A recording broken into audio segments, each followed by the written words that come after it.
السلام عليكم ورحمة الله وبركاته. وعليكم السلام ورحمة الله وبركاته. الحمد لله وحده وكفى وسلام على عباده الذين اصطفى. أما بعد فأعوذ بالله من الشيطان الرجيم. بسم الله الرحمن الرحيم. لقد كان لكم في رسول الله أسوة حسنة لمن كان يرجو الله واليوم الآخر وذكر الله كثيرا. وقال النبي صلى الله تعالى عليه وسلم: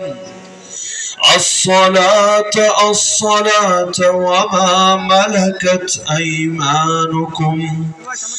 آمنت بالله صدق الله العلي العظيم وبلغنا رسوله النبي الكريم.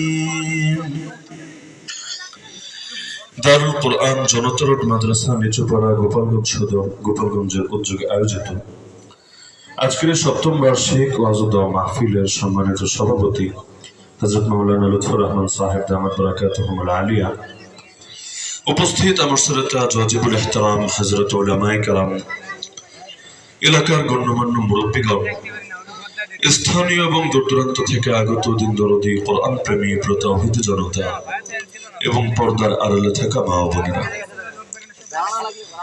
গোপালগঞ্জ সদরে সম্ভবত এটাই প্রথম আসা। যদিও আশাটা প্রথম, তবে মনে হচ্ছে মহাব্বত অনেক পুরনো।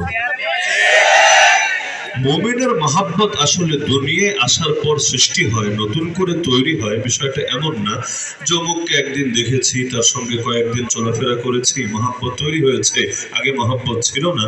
বিষয়টা এমন না। বিশুদ্ধ হাদিসে আছে, আল্লাহ রাসূল সাল্লাল্লাহু আলাইহি ওয়াসাল্লাম বলেছেন, আল আরওয়াহু জুনুদুম মুজান্নাদা ফামা তাআরাফা মিনহা ইখতালাফা ওয়া মা তানাকারা মিনহা ইখতালাফা। আরে মানুষ তো দুনিয়াতে এসেছে পরে, কেউ সিলেটে, কেউ ব্রাহ্মণবাড়িয়া, কেউ ঢাকা, কেউ চট্টগ্রাম, কেউ গোপালগঞ্জ, কেউ বরিশাল, লেকিন মানুষ তো রূহের জগতে ছিল আগে। সে রূহের জগতে সবগুলো রূহ, আমার রূহ, আপনার রূহ, সকলের রূহ ছিল এক জায়গায় সম্মিলিত বাহিনীর মতো করে, জুনুদুম মুজান্নাদা। আরে বাহিনীকে যদি কোন কমান্ড দিয়ে যুদ্ধ করার জন্য পাঠানো হয়, তার আগে তাদেরকে নির্দিষ্ট একটা জায়গায় জমা করে, একত্রিত করে কিছু ফরমান, কিছু ডিরেকশন, কিছু নির্দেশনা যে দেওয়া হয়, এটার সঙ্গে তুলনা দিয়ে বলা হচ্ছে সব রূহ দুনিয়াতে এসেছে পরে, রূহের জগতে সম্মিলিত বাহিনীর মতো ছিল আগে। সেখানে যাদের মধ্যে পরস্পর পরিচয় ঘটেছে, দুনিয়াতে আসার পর তাদের মধ্যে মহাব্বত তৈরি হয়েছে। আর সেখানে যাদের মধ্যে একসাথে থাকার পর পরিচয় ঘটে নাই, দুনিয়াতে আসার পর তাদের মধ্যে মহাব্বত জন্ম নেয় নাই, বরঞ্চ ইখতালাফা, তাদের মধ্যে বিরোধ, তাদের মধ্যে বিবাদ, তাদের মধ্যে মতভেদ লেগেই থাকে। এক জায়গায় থাকার পরও কারোর সাথে পরিচয় হলো কেন আর কারোর সাথে পরিচয় হলো না কেন, মুহাদ্দিসিনে কেরাম ব্যাখ্যা করেছেন, যাদের সাথে আদর্শের মিল। আর এই আদর্শের মিলের বিষয়টাও তো ফিতরি, ন্যাচারাল, প্রত্যেকের ন্যাচারের ভেতর আল্লাহ রেখেছেন। তো যাদের সাথে আদর্শিক ঐক্য হবে, তাদের সঙ্গে মহাব্বত সেখানেই কায়েম হয়েছে। আর যাদের সাথে আদর্শিক বিরোধ থাকবে, তাদের সঙ্গে দূরত্ব সেখানেই তৈরি হয়েছে। তো দুনিয়ার মহাব্বত তো কিছুই না, দুনিয়ার মহাব্বত আসলে মূলত তৈরি হয়েছে রূহের জগতে। তো গোপালগঞ্জে প্রথম আসাটা দ্বিতীয় না, শততম না, হাজারতম, এটা বিষয় না। রূহের জগতে যদি মহাব্বত থাকে, সেই মহাব্বত চিরকাল বজায় থাকবেই থাকবে। না হলে আল্লাহ রাসূল সাল্লাল্লাহু আলাইহি ওয়াসাল্লাম কবে এসেছিলেন গোপালগঞ্জে? আল্লাহ নবীকে কবে দেখার সুযোগ হয়েছে আপনাদের নিজেদের চোখ দিয়ে? লেকিন এই প্রায় ১,৫০০ বছর পর আজও নবীর জন্য কার প্রাণ না কাঁদে? এমনকি আল্লাহ রাসূল বলেন বিশুদ্ধ হাদিস, মিন আশাদ্দি উম্মতি লি হুব্বা নাসুন ইয়াকুনুনা বাদি ইয়াওয়াদ্দু আহাদুহুম লাউ রাআনি বিআহলিহি ওয়া মালিহি।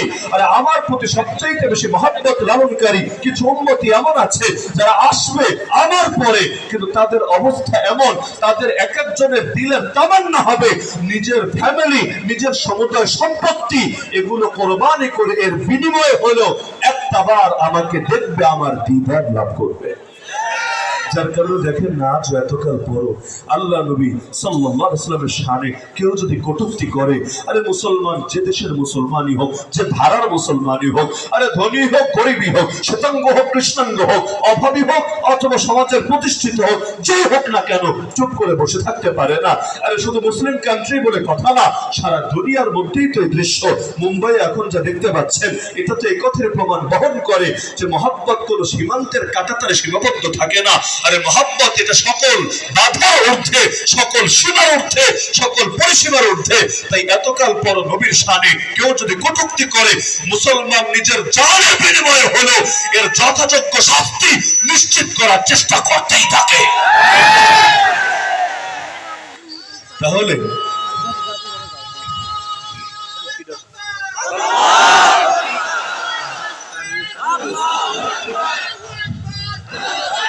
আল্লাহ রাসূল সাল্লাল্লাহু আলাইহি ওয়াসাল্লাম যেহেতু আমাদের ভালোবাসার সর্বোচ্চ অবস্থানে আছেন, রবের পরে সকল মানুষের ভেতর রাসূলকে ভালোবাসতে হয় সবচাইতে বেশি, এমনকি নিজের প্রাণের চাইতেও বেশি।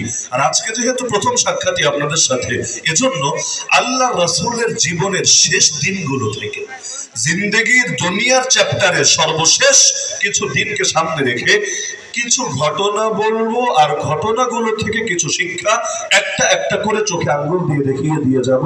এ আশায় না যে ভবিষ্যতে আবার কখনো দেখা হবে, বরং এ আশায় একজন লোক যদি এর আলোকে আমল করে সমাজ পরিবর্তন হবেই হবে ইনশাআল্লাহ। শুরু করি বিদায় হজ থেকে, শেষ করবো আল্লাহ রাসূল সাল্লাল্লাহু আলাইহি ওয়াসাল্লামের দাফন মোবারকে গিয়ে। মাঝখানে যেই কয় মিনিট লাগে, 15 মিনিটই লাগুক আর 1 ঘন্টাই লাগুক আর সারা রাতই লাগুক,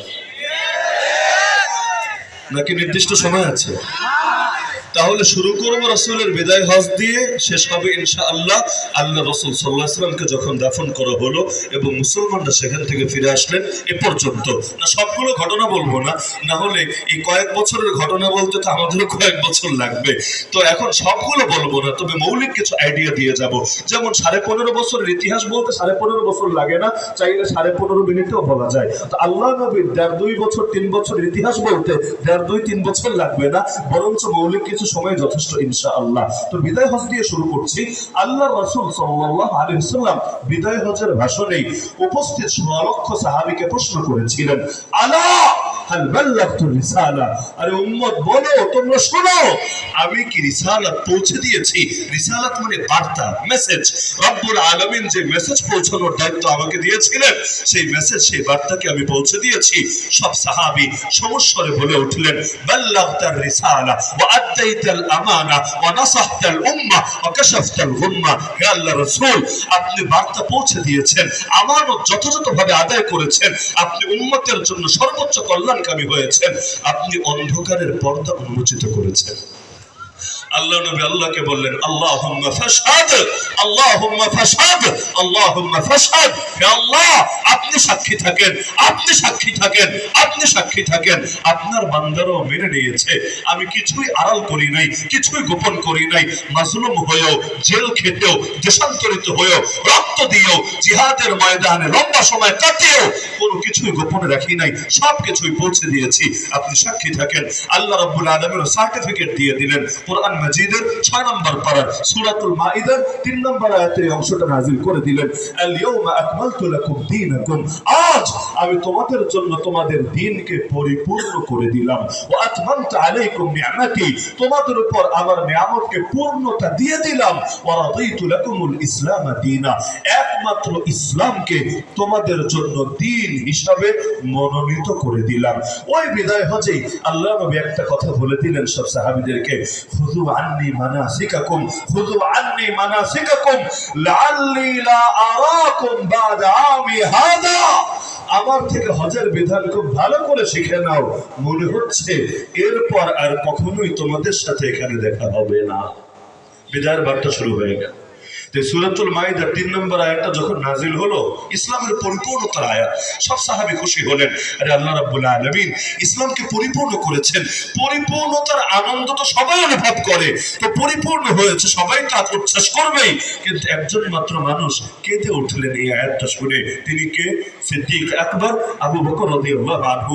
অন্যরা অবাক, মা ইউবকিকা ইয়া আবু বকর, হে আবু বকর আপনাকে কোন জিনিস কাঁদালো, আপনি পেরেশান কেন, কান্নার কি হয়েছে? তিনি বললেন, হাদা নাঈ রাসূলিল্লাহ সাল্লাল্লাহু আলাইহি ওয়াসাল্লাম, আরে এটা আল্লাহ রাসূলের বিদায়ের সংবাদটা। তোমরা ভাবছো এটা শুধু ইসলামের পূর্ণতার কথা, আরে এটা তো একটা সাইড, কিন্তু আরেকটা সাইড হলো আল্লাহ তাকে যে মিশন দিয়ে পাঠিয়েছিলেন, মিশন যেহেতু কমপ্লিট হয়ে গিয়েছে, তিনি মনে হয় বেশি দিন থাকবেন না, শীঘ্রই চলে যাবেন রবের ডাকে সাড়া দিয়ে। আল্লাহ রাসূল সাল্লাল্লাহু আলাইহি ওয়াসাল্লাম সেই সময় মুআদ রাদিয়াল্লাহু তাআলা আনহুকে ইয়ামান দেশের গভর্নর বানিয়ে পাঠালেন।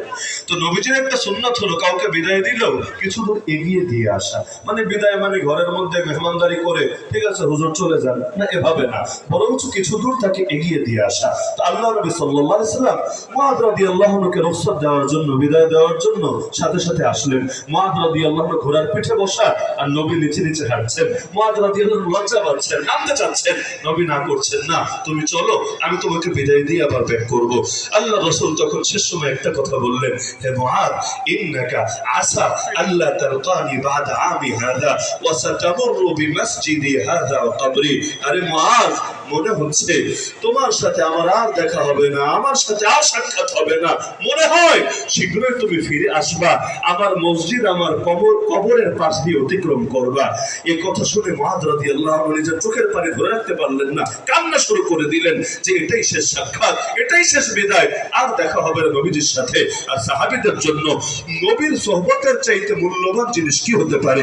আরে এমন কি এক ময়দানে তেমন হয়েছে, জিহাদের ময়দানে যাবেন কিন্তু সকলে চলে গিয়েছে, তিনি চিন্তা করলেন আরে আজকে জুমার দিন, সকালবেলা সবাই রওনা হয়েছে, আমি একটু পরেই যাই না, আর হয়তো ফিরে আসবো না ময়দান থেকে। কারণ নবী সব যুদ্ধে সেনাপতি ঘোষণা করেন একজনকে, অথচ ওই যুদ্ধে নবী পরপর 3 জনের নাম ঘোষণা করেছেন, আবার 3 জনের নাম ঘোষণা করার পর বলেছেন 3 নম্বর জন্য যদি শহীদ হয় তোমরা পরামর্শ করে চতুর্থ একজনকে বানিয়ে নিও, আমি আর নাম না বললাম। এই 3 জন নিশ্চিত হয়ে গিয়েছে, আর মনে হয় ফেরত আসা হবে না। বলে নবী 3 জনের পর চতুর্থের অপশন খোলা রাখলো কিসের জন্য? একজন চিন্তা করলেন তো শেষ সাক্ষাৎ যেহেতু, তো নবীর পেছনে শেষবারের মতো জুমাটা পড়ে যাই, আমার দ্রুতগামী অশ্ব আছে, ঘোড়া আছে, এটাতে চড়ে পরে বাহিনীর সাথে মিলিত হওয়া যাবে। আল্লাহ নবী জুমায় আসলেন, খুতবা দিতে দাঁড়িয়ে নজর পড়ে গেল, কি রে তারে না সেনাপতি বানিয়েছিলাম, সেখানে কেন? নামাজের পর জিজ্ঞাসা করলেন, সে বলল ইয়া রাসূলুল্লাহ, জিন্দেগীর শেষবারের মতো আপনার পেছনে জুমা পড়বো, এই লোক মানতে পারছিলাম না, কারণ দুনিয়ার সব পেলেও আপনার দিদার হয়তো আর নসিব হবে না। আল্লাহ রাসূল বললেন, আরে বড় ভুল করেছো, বড় ভুল, লাগাদওয়াতুন ফি সাবিলিল্লাহি আওরাহা খায়রুম মিনাদ দুনিয়া ওয়া মা ফিহা। তুমি আমার পেছনে মদিনার মসজিদে নামাজ পড়ে কতটুকু সওয়াব পেয়েছো? আরে জিহাদের পথে এই যে মানুষগুলো সকালে বের হয়েছে, এরকম এক একটা সকাল আর এক একটা বিকাল আল্লাহর পথে জিহাদে কাটানো, গোটা দুনিয়া এবং তার ভিতর যা কিছু আছে এর চাইতে উত্তম। এটা শোনার পর সেই সাহাবী চলে গেলেন। তো আল্লাহ নবী সাল্লাল্লাহু আলাইহি ওয়াসাল্লাম থেকে এভাবে একের পর এক আলামত প্রকাশিত হতে থাকলো যে তিনি মনে হয় বেশি দিন থাকবেন না, বরং শীঘ্রই রবের ডাকে সাড়া দেবেন। অবশেষে এমন হলো, আল্লাহ রাসূলের ওয়াফাতের 9 দিন আগের কথা, মাত্র 9 দিন আগের কথা, কোরআনের সর্বশেষ আয়াত নাজিল হলো। কোরআনের সর্বশেষ আয়াত কোনটা? অধিকাংশ মুফাসসিরের মতে কোরআন মাজিদের সর্বশেষ আয়াত হলো ওয়াত্তাকু ইয়াওমান তুরজাউনা ফীহি ইলাল্লাহ সুম্মা তুওয়াফা কুল্লু নাফসিন মা কাসাবাত ওয়া হুম লা ইউজলামুন। সূরা বাকারার অংশ, দ্বিতীয় পারা, হাফেজে কোরআন যদি খোলেন দ্বিতীয় পারা 6 নম্বর পৃষ্ঠার সর্বশেষ আয়াতই এটা। তো এই আয়াতের মধ্যে আল্লাহ বলেছেন ওয়াত্তাকু, আরে বান্দা বড় ভয় করো, ইয়াওমান, সেই দিনকে, তুরজাউনা ফীহি ইলাল্লাহ, যেদিন তোমাদের সবাইকে ফিরিয়ে নিয়ে যাওয়া হবে আল্লাহ রাব্বুল আলামিনের কাছে। ফিরিয়ে নিয়েই শেষ না, সুম্মা তুওয়াফা কুল্লু নাফসিন মা কাসাবাত, প্রতিটা মানুষকে পরিপূর্ণভাবে বুঝিয়ে দেওয়া হবে যা কিছু করেছে দুনিয়ার বুকে অহম লা ইউজলামুন, কারো উপর কোনো অন্যায় হবে না, অবিচার হবে না, জুলুম হবে না, অত্যাচার হবে না, ন্যায় হবে, ইনসাফ হবে, সাম্যের বিচার হবে। এই আয়াত সর্বশেষ আয়াত।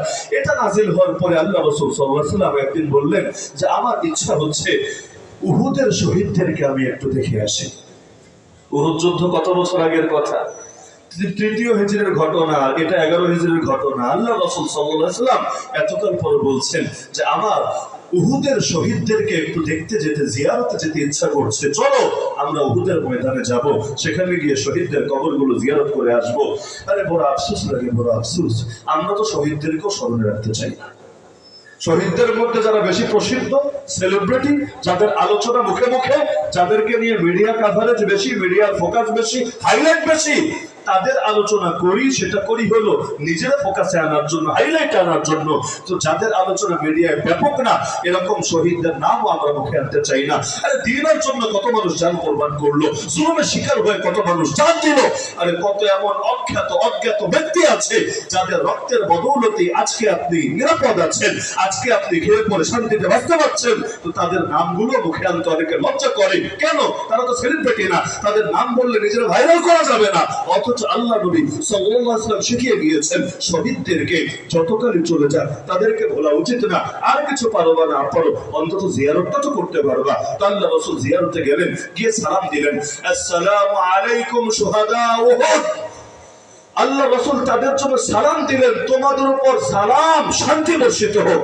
সালাম জিন্দা মানুষেরও দরকার, সালাম মুর্দা মানুষেরও দরকার। সালাম মানে শান্তির দোয়া। শান্তি কার না দরকার বলেন? জিন্দা মানুষের শান্তির দরকার নাই, মুক্তির দরকার নাই, যারা মরে গেছে তাদের শান্তি আর মুক্তির দরকার নাই, সবার আছে। এজন্য যদি জিয়ারত করার আর কিছু নাও পারেন, অন্তত কবরের পাশে গিয়ে সালাম দিবেন, আসসালামু আলাইকুম দারা কওমিন মুমিনিন। নবীর শেখানো বাক্য। হে মুমিন সম্প্রদায়ের বাড়ি, ওটাও একটা বাড়ি, ওটাই তো আসল বাড়ি। তো হে মুমিন সম্প্রদায়ের বাড়ি, তোমাদের উপর শান্তি বর্ষিত হোক, সালাম বর্ষিত হোক। আল্লাহ রাসূল সাল্লাল্লাহু আলাইহি ওয়াসাল্লাম সালামের ব্যাপারে এতটা গুরুত্ব দিচ্ছেন। আরে যখন মেরাজে চলে গেলেন, মেরাজে গিয়ে আল্লাহ তাআলা প্রশংসা করলেন, কি বলে? আত-তাহিয়াতু লিল্লাহি ওয়াস-সালাওয়াতু ওয়াত-তাইয়্যিবাত। আল্লাহর প্রশংসা করলেন। আল্লাহ তখন খুশি হয়ে নবীকে সালাম দিয়েছিলেন, কি বলে? আসসালামু আলাইকা, আসসালামু আলাইকা আইয়ুহান নাবিয়্যু ওয়া রাহমাতুল্লাহি ওয়া বারাকাতুহু। হে মহান নবী, আপনার উপর সালাম, আপনার উপর আল্লাহর রহমত, আপনার উপর আল্লাহর বরকত বর্ষিত হোক। নবী চাইলে এতেই খুশি হয়ে যেতে পারতেন। আরে রব সালাম দিয়েছেন, এর চাইতে দামি বিষয় কি হয়? রব যদি কারো নাম স্মরণ করেন, এর চাইতে মর্যাদার, এর চাইতে বড় প্রাপ্তির কিছু আছে নাকি? একদিন নবী তার এক সাহাবী, যার নাম উবাই রাদিয়াল্লাহু আনহু, বাবার নাম কাব, সবাই চেনে উবাই বিন কাব নামে, তাকে বললেন, হে উবাই, তুমি কোরআন তেলাওয়াত করো, আমি শুনবো। উবাই রাদিয়াল্লাহু আনহু পড়ে অবাক, ইয়া রাসূলুল্লাহ কি বলেন? আমাকে লজ্জা দিচ্ছেন? কোরআন শিখলাম আপনার থেকে, আপনি বলছেন আমি কোরআন পড়বো, আপনাকে শোনাবো, এত বড় বুকের পাটা কি আমার আছে? আল্লাহ রাসূল বললেন, আরে নিজের থেকে বলছি না রে, হাকাযা আমারানি রাব্বি, আমার রব আমাকে হুবহু এভাবে আদেশ করেছে।